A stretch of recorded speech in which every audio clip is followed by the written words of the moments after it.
Magandang gabi, Philippine Air Force. Narito ang magiging lagay ng panahon ngayong araw ng Biyernes, 27 March 2026. Sa kasalukuyan, easterlies o yung mainit na hangin nagmumula sa dagat Pasipiko ang nakakaapekto sa ating bansa.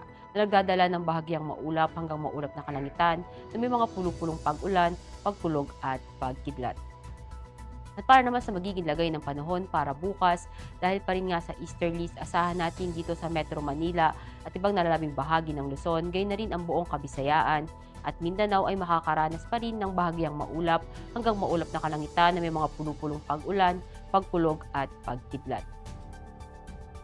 At para naman sa magiging lagay ng panahon sa mga susunod na araw, dito sa Metro Manila, asahan natin sa Linggo hanggang Martes ang bahagyang maulap hanggang maulap na kalangitan na may mga pulupulong pag-ulan, pagkulog at pagkidlat. Gayon na rin dito sa Cavite, sa Lipa, sa Angeles, sa Puerto Princesa, sa Kalayaan Island, maging sa Mactan, Zamboanga at Davao.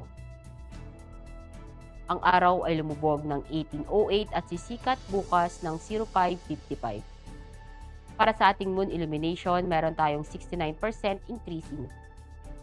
At para manatiling updated sa lagay at taya ng panahon, i-follow lamang ang Air Force Weather Center sa aming mga social media accounts. At yan lamang po ang latest update natin sa weather sa ngalan ng aming commanding officer si Colonel Abinjan Pugador, POP GSC. Ako si Staff Sergeant Ashley F. Di Maculangan, Philippine Air Force, weather broadcaster ng Air Force Weather Center. Muli, magandang gabi, Philippine Air Force.